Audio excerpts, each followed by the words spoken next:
لو أنزلنا هذا القرآن على جبل لرأيته خاشعا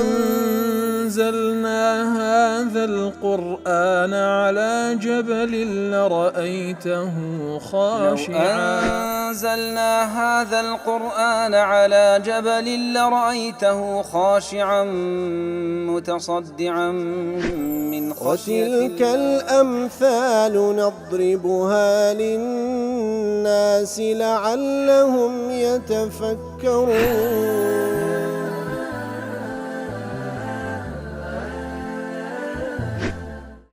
الحمد لله والصلاة والسلام على رسول الله وعلى آله وصحبه ومن والاه. السلام عليكم ورحمة الله.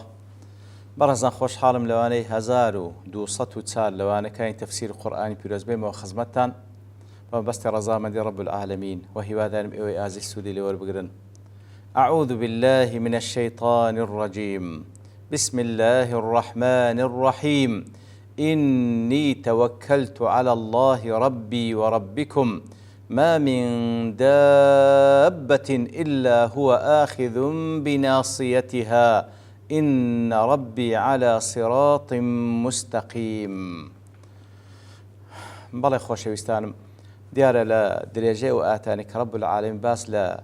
قسەی سەیدنا هود دەکا عەلەیهی سەڵات وەسەلام لەگەڵ قەومەکەی کە قەومی عادە لە دوای ئەوەی کەوا بانجیان دەکا لە بۆ یەکتاپەرستی ئەوانیش قبولیان نییە و هەڕەشەش لە هود دەکەن عەلەیهی سەڵات وەسەلام. ئیتر هود عەلەیهی سەڵات وەسەلام ئەویش ئیعلانی دەکا کەوا تەبەڕا لە پەرسترا بەناحەکانی وان دەکا و هەروها دەفەرمی چی لە دەسەڵاتتاندا هەیە بە خۆتان بە پەرسترا و ناحەکانتان بەرامبەر بە من ئەنجامی بدەن لەبەرەوەی ئەمن تەوەکلم لەسەر ئەو زاتەیە کەوا پەروەردگاری منە و پەروەردگاری گۆشە ئەو زاتەی کەوا هیچ دابەیەک لەو وجودەی نییە لەسەر ڕووی زەوی نییە ئیلا نێوچەوانی لەبەردەستی ئەڵڵا تەعالە ناتوانی هیچ حرەکەیە بکە ئەگەر ئەڵڵا تەعالە ویستی لەسەر نەبی ئین ڕەبی عەلا صراط مستەقیم پەروەردگارم لەسەر ڕێگایەکی ڕاستە عەلا صراط مستقيم أي إن ربي على طريق الحق والعدل لا يظلم أحدا. إتر پروردگارم لسر ريقاي حقا لسر راستي وعدالته ظلم لهيج كسيق ناكا ولا تخرج أقواله وأفعاله عن الصواب والحكمة. إتر هر قولك الله تعالى فرمي هر فعلك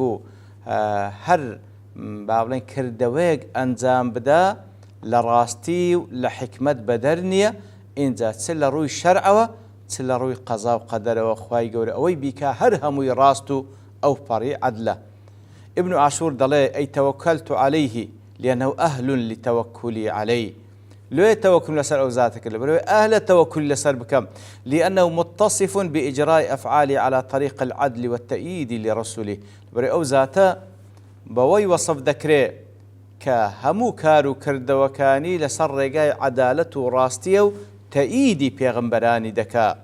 ابن القیم لە ئیعلام الموقعین دەڵێ يقتضي أنه سبحانه لا يقول إلا الحق كواتا إن ربي على صراط مستقيم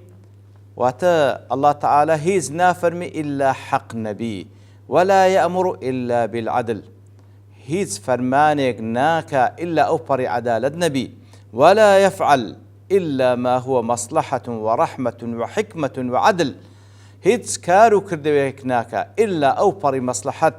لبو بندكاني أو بري رحمة ببندكاني أو بري حكمة عدالة تدا فهو على الحق في أقواله وأفعاله يتر الله تعالى لسر حقه لهمو قول فرمودكاني لهمو كارو كردوكاني فلا يقضي على العبد بما يكون ظالما له به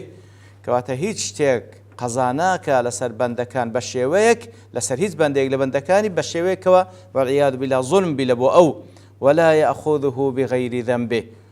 هیچ بەندەیەک سزا نادا بەبێ گوناه و تاوان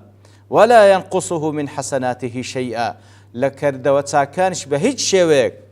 خوای گەورە لە پاداشتەکەی نوقسانی پێ نابەخشی ولا يحمل عليه من سيئات غيره التي لم يعملها ولم يتسبب إليها شيئا وقناه تاواني غير خوشي هالناقري مقر بخۆی کردبی یان ئەو سەبەبی لە بەو فلانە گوناه و تاوان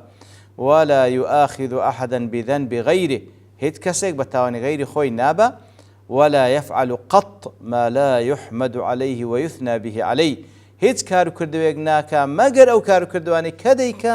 حەمد و سەنا و مەدحی لەسەر دەکرێ ويكون له فيه العواقب الحميدة والغايات المطلوبة أو كارو كردوانه دكا كعاقبتي تاق بي غايي مطلوب داواكراو بي فإن كونه على صراط مستقيم يأبى ذلك كله كاتك كذا فرمي إن ربي على صراط مستقيم هم أوشتان لخود أقري كواتا هر ابن القيميش لمدارج السالكين كاتك وباس لو آتدك كذا فرمي هود عليه الصلاة والسلام كتحديان دكا ديتسي لدى صلاة تاندا بخوتان ببرسلا بناح كانتان برام بيكن لبريم توكلم لسر أو ذاتي كبروردگار منه وبروردگارين قويا هيدز دابيق لسر روي زوينية حموي نيوت سواني لبردستي الله تعالى وناتواني حركبك ببي إذني أو إتر إن ربي على صراط مستقيم كواتا أو خواه سبحانه وتعالى أمن تسليم قوناكا أو دعويك أو دعوة بانقوازك ناديتي نايفوتيني وهيد ظالميش أو هذا صلاة بنادا كوا مسلمانان أهلي الله تعالى لبنو بورتكو لرقو رشالة وهالشيشن نخير وهر أجر قدري خواجوابو كهر يقلوانا لبيغمبران يان لأتباع بيغمبران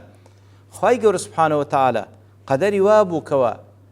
دستي كافران بيان قاتي بيان كوجي ديار مبستي لوجدا هل صراط المستقيمة بوي كوا ديو بلي شهيدي بو بيغمبرا يان بو أتباعي بيغمبر بخشي كواتا أجر دا صلاتي شيان بدا كوا دستيان بس المسلمان دا بشي هل صراط المستقيمة هل ريقا هل أوبر عدالة وحكمة ومصلحتي بنديتي دا كوا أخواي قول سبحانه وتعالى بو الشيوي تعامل قلبا دكا عندك ومحاليشا محالة دجمناني ديني خوا أجر همو خلچيج بن بيكوا بتوانا أو دينو أهلي أو دين اللي رقو رشالو دربينو كوتايان بيبينو كيانيان نمينه بلام لولا كمسلمان مستضعفن تيوشي إيش وازار دبن أو كذا كجري أو كوا خواي يقول بلاي شهيدي بيدا بخشي بلام محو كردنو صرينو مسلمان محالة كخوا صاحبي أو دينيا إن ربي على صراط مستقيم إن زاد فرمي فإن تولوا فقد أبلغتكم ما أرسلت به إليكم مناسبة أتلقل أو بيشوكوا بقاعدة أنه لما استوفى تشييده أمره وهدم قولهم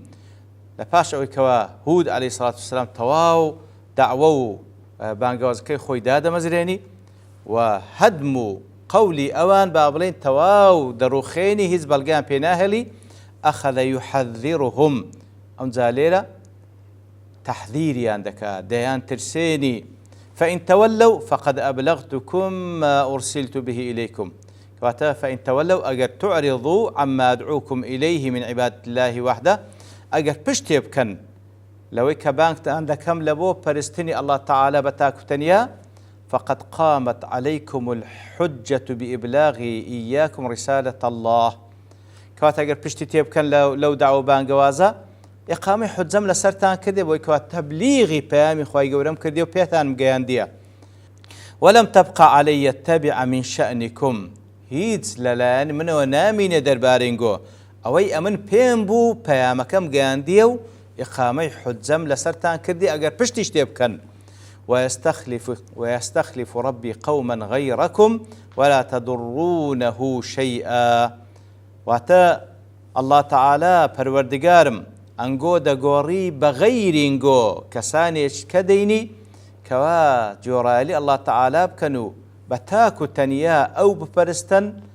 لتواي ويكوا انگو لناو دبا ولا تضرون الله شيئا بكفركم وبزانا هرچند كفر كان برامبر با الله تعالى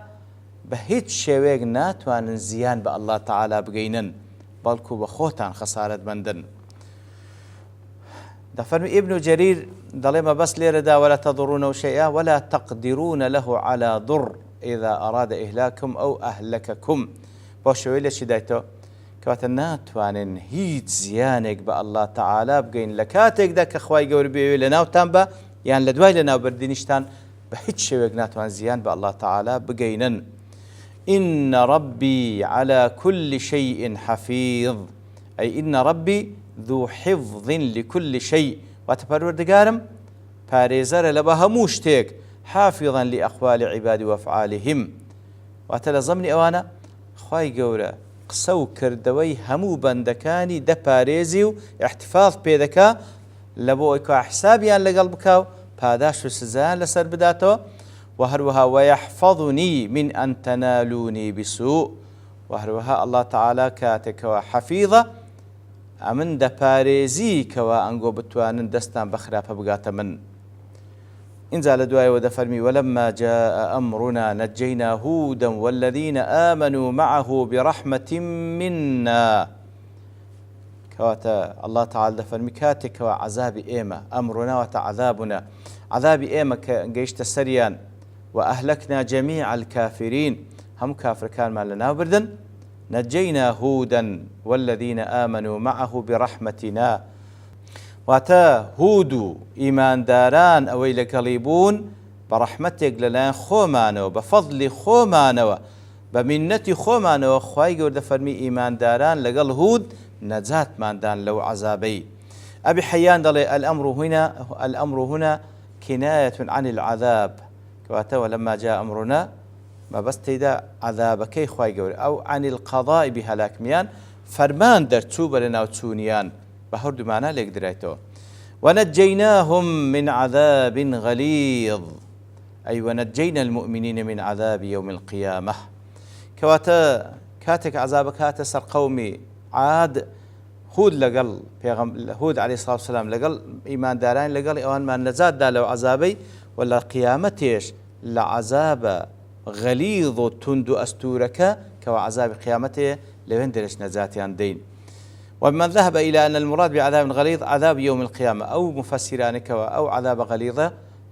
بعذاب قيامة ليك ددنوا وكو ابن جرير واحدي وقرطبي واحدي ضل ونجينا من عذاب غليظ، قال بعضهم يعني عذاب القيامة. كواتا عندك المفسرين أو واحدي ضل وبستي لعذاب قيامته، وهذا أحسن أو هالك بدريته باشرة، لأن الإنجاء من عذاب الدنيا قد سبق. لبروي بيشرف فرمون وهود إيمان داران ما لعذابكي دنيا نزاد دا، كما نجينا في الدنيا من العذاب كذلك نجينا في الآخرة من العذاب. هل وكل دنيا دا لعذاب دنيا نزات ماندان لقيامتش عين عذاب يعني لقيامتش عين نزات يندين لو عذاب أستوريك وعذاب قيامته عذاب جهنم. وهندي شيء لزانان دفرمون ما بس النجاة من عذاب عاد وكو بغوي وسعدي دلين بلكو هل رش أو عذاب غليظة هل عذاب دنياك وبسر قوم عاد هاد خواي قول سبحانه وتعالى إيمان داران لقال هود نزاد دا. ابن جزيج دلي ونجيناه من عذاب غليظ يحتمل أن يريد به عذاب الآخرة. ابن جزيج دلي زياتر احتمال هيك وما بس تكليره عذاب آخرة بي لويا عطفه على النجاة الأولى التي أراد بها النجاة من الريح. كواتا لو بايتون دي كواهات السر قوم عاد هود عليه الصلاة والسلام قال إيمان داراني نجات دا كواتا يكم زار باسي نجات بون يعني كل قيامة لدنيا لو عذاب كواتا السر قومكي إنزا بازلا عذاب قيامة تجدك. ويحتمل أن يريد بالثاني أيضا الريح وكرره إعلام بأنه عذاب غليظ. احتمال شهر جاري دومش كذا فهم لعذاب غليظكي كوا عذابش قرص أستوربو هر ما بستي عذابكي دنيا بي لبروي لردا وصفي عذابكي دكا كوا عذابشي غليظة كوا تبهود الشوان ليك دريت والله أعلم. إن زاد فرمي وتلك عاد جحدوا بآيات ربهم وعصوا رسله. واتا أو قوم عاد بو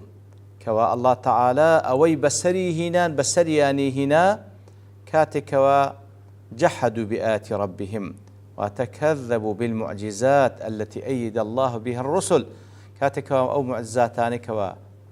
خواي قولة تأييدي بيغمبراني بيكدئوان بدرويان زاني وأنكروا ما أنزل الله عليه من الحجج وأهلها إنكاري أو حجزوا بلغانيان كركوا خواي قولة بيغمبراني ناردية وهروها سرپێچی پێغەمبەرانیان کرد وعصوا رسله کاتە ئینکاری ئاتەکان و معجزاتەکانی کرد لایەن الله تعالی هاتیە وهروە سەرپێچی پێغەمبەرانیان کرد کەوا لەلایەن خوای گەورە هاتیە بە تایبەتیش لێرە کە هود لە بۆیان هاتبوو. قورتوبی دەڵێ وعەسەو ڕوسوله کاتێک کە دەفەرمی سەرپێچی پێغەمبەرانیان کرد قەومی عاد دەفەرمی یعنی سەرپێچی هودیان کرد عەلەیهی سڵات وەسەلام لأنه لم يرسل إليه من الرسل سواه كهر هود لبوان سوا نك همو پیغمبران اللو ليرة باز دكا دفرني سرپیچم پیغمبران يانكر ليرة بروي هر کسيك سرپیچی هر يگ لپیغمبران بكا او سرپیچی همو پیغمبران كرديا لبروي دعوة و بانگوازي همو پیغمبران مضمون و محتواك هر يكشتا كوا هاتي لبوي خەڵکی بانگ بکات بۆ عیبادەتکردنی خوای گەورە سوبحانەه وتەعالا بە تاکوتەنیا هەر کەسێک سەرپێچی پێغەمبەرێک کرد واتە سەرپێچی هەموو پێغەمبەرانی کرد واتبعوا أمر كل جبار عنيد ئیتر ئەوان اتبعوا أمر كل جبار عنيد واتبعوا كل متكبر من كبرائهم ورؤسائهم واتوان اتباعی هەموو خۆ بە گەورەزانێکیان کرد لەسەرکردەکانیان ئەوانەی کەوە متسلط على الخلق طاغية معاند لا يقبل الحق چون بە شوێن ئەو کەسانەدا چوون کەوا لە ناو گەورە و ڕوئەسایەکانیان خۆ بە گەورەزانە دەسەڵاتی بەسەر خەڵکیدا دەچێ ئەوانەی کەوا عینادی لەگەڵ حەق دەکا و حەق قبول ناکا و ئامادە نییە ملکەت بێ بۆ حەق ئەوان شوێن ئەوان کەوتن لێ ئەوان بەسەر هات کە خوای گەورە سوبحانەه وتەعالا عەزابەی ناردە سەریان. ئیتر لە دوای ئەوەش زیاتر باسییان دەکاتەوە بە شێوەیەک لە دوای عەزابەکەش هەر لەعنەتیان لە بۆ دەچی لە دنیا و لە قیامەت خوا پەناماندا. وصلى الله وسلم على نبينا محمد وعلى آله وصحبه أجمعين وآخر دعوانا الحمد لله رب العالمين. لو أنزلنا هذا القرآن على جبل لرأيته خاشعا أنزلنا هذا القرآن على جبل لرأيته خاشعا أنزلنا هذا القرآن على جبل لرأيته خاشعا متصدعا من خشية وتلك الأمثال نضربها للناس لعلهم يتفكرون.